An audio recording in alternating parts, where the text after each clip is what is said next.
காஞ்சிபுரம் மாவட்டம் இந்த மாவட்ட மக்களுடைய கோரிக்கை ஏற்று காஞ்சிபுரத்து மாவட்டத்தை பிரித்து செங்கல்பட்டு மாவட்டத்தை தலைமையிடமாக கொண்டு புதிய மாவட்டத்தை உருவாக்கியது அதிமுக அரசு.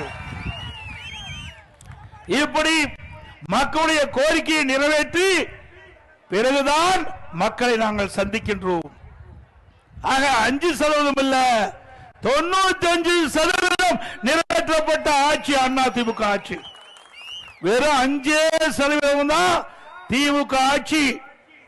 அவள் அறிவிக்கப்பட்ட அந்த தேர்தல் அறிக்கையில் நிறைவேற்றப்பட்டிருக்கிறாங்க.